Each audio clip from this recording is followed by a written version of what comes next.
I'm here. Can you hear me? What was that? Oh, nice. Well, I'm always down for a hoedown. You know that. Well, so where are you at right now, man? I am in my little bunker studio basement bungalow fun house.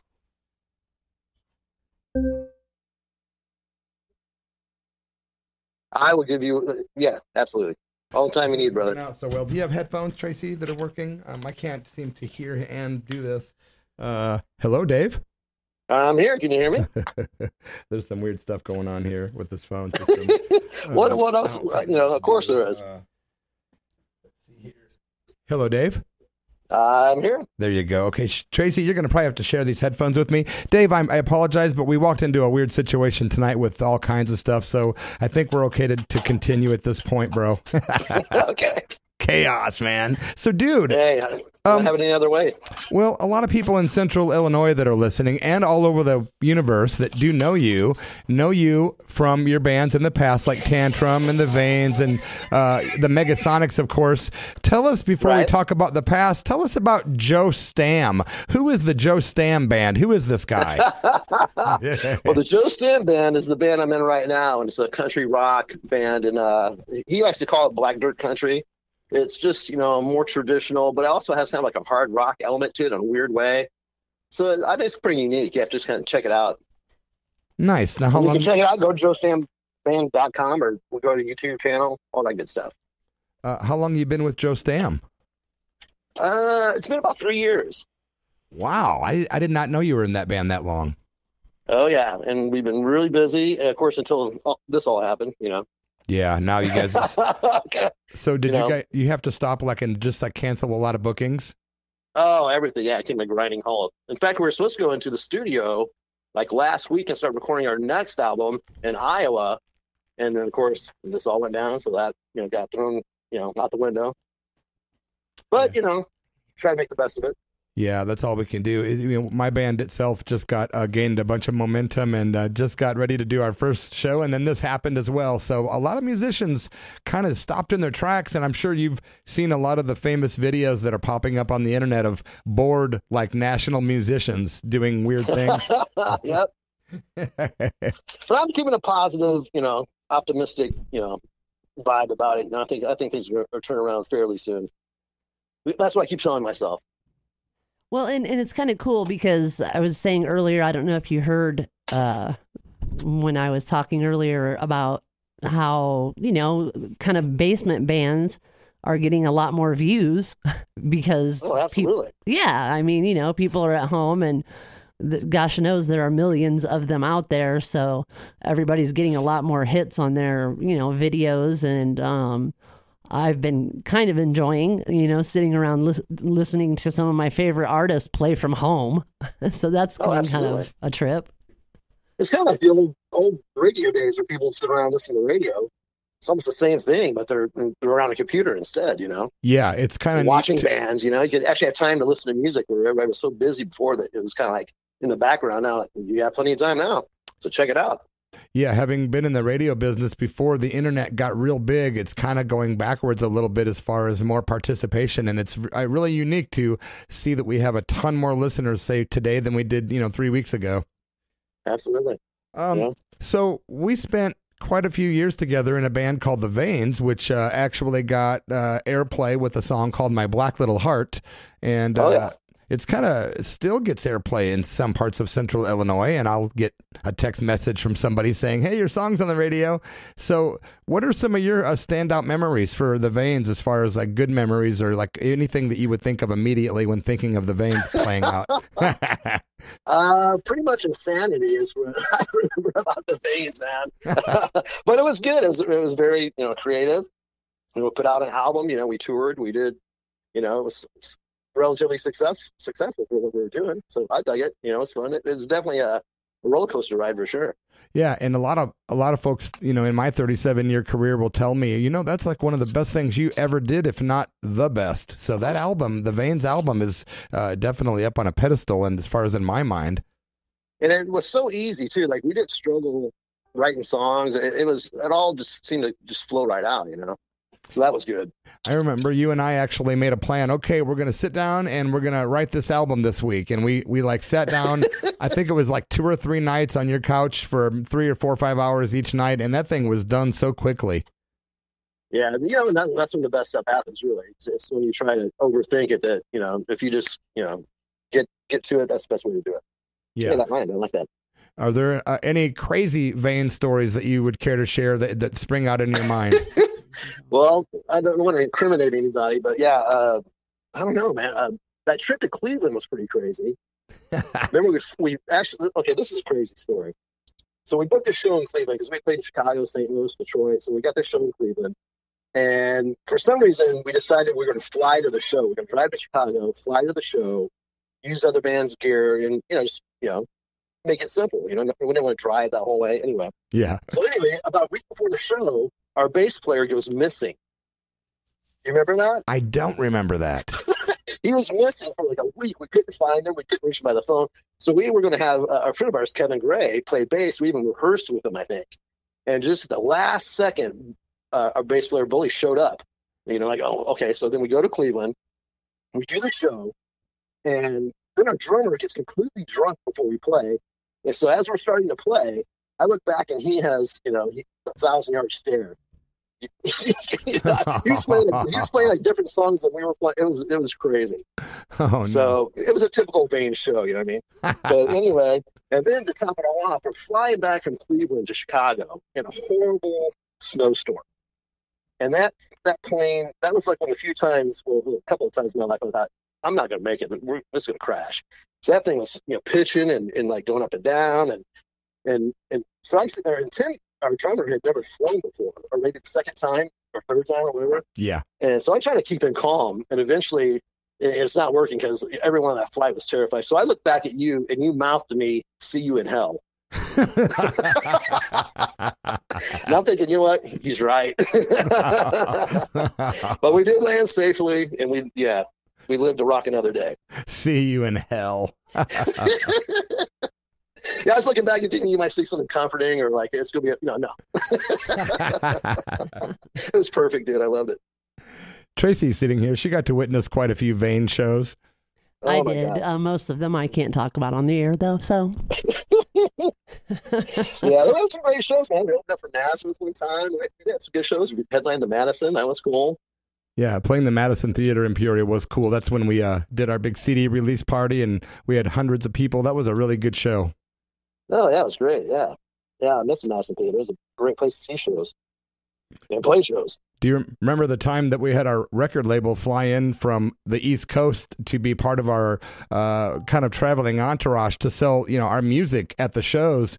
And they flew into the St. Louis, and that's the night that I decided to really fall off the wagon with alcohol. And when they walked in, I was completely naked on stage. Hey, didn't they were also, when they got there, they were staying at a hotel, and somebody kicked in their hotel room door and like robbed them or something crazy happened too, right? I don't remember that.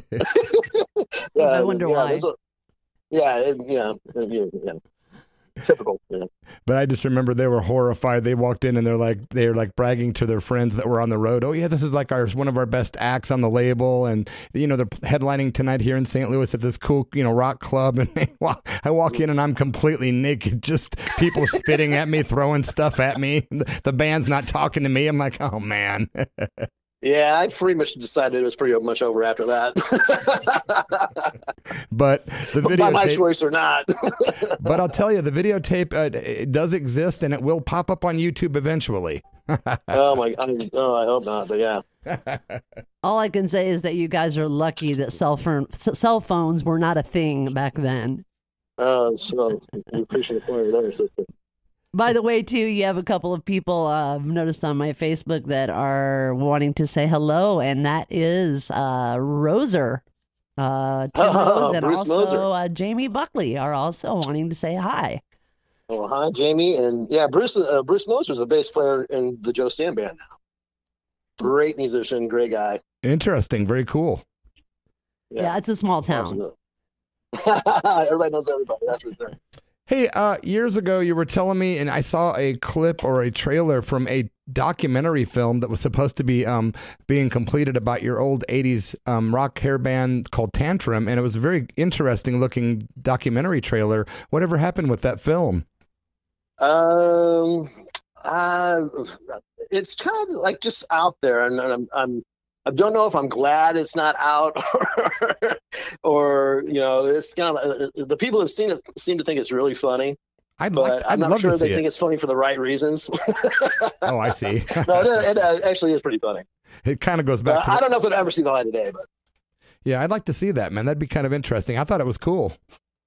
Yeah, it's definitely a time capsule of what was going on there. What are some of your favorite songs from the VAYNES album?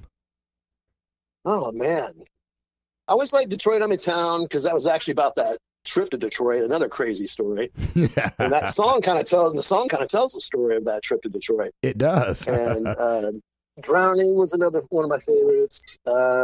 Black Eye, Stuck in Monunk, that was a cool tune. Yeah, that was another story. Yeah, when people ask me about that, I'm like, if someone asks me what it sounds like, it kind of sounds like if Iggy Pop was in Motorhead. I think the other day when I asked you how to describe the VAYNES, you said it was if Iggy Pop had been a member of AC/DC.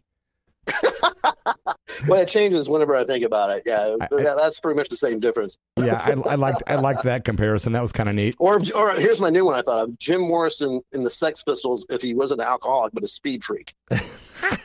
But I wasn't a speed freak. I was just a hyper nut job. Well, exactly. But yeah, same difference. The one drug I never really got into, man, was the speed stuff. Not my thing. Never even got into the coke thing in the 80s. It just wasn't my thing, man. Me neither, man. I just knew if I did it, I'd probably like it too much, so I was avoiding it. Yeah, I remember you avoiding drugs. That was always nice to know that you were my friend that I could kind of hang out with and not have to worry about the drug crap. Let's see. Also, didn't you have a song that appeared in a film that Jennifer Aniston appeared in? Oh, yeah, okay. Well, it's kind of here's the story on that. I did a lot of the music for a movie called Going Attractions, the definitive American drive-in movie. And so my friend April Wright, who's a director, she did this documentary about drive-in movie theaters. And she asked me to do a lot of the music for that movie, which, thank God for her asking me. That's great. And a part of that movie is in this Jennifer Aniston movie called Cake. So they took like she's in the movie, she's like laying in this hospital bed, and she's like watching TV, and she sees this commercial about a drive-in theater.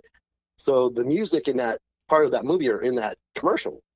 So if you ever see the movie Cake, during the credits, at the end of the movie, the first name you see is Jennifer Aniston, and the very last name you see in the credits is my name.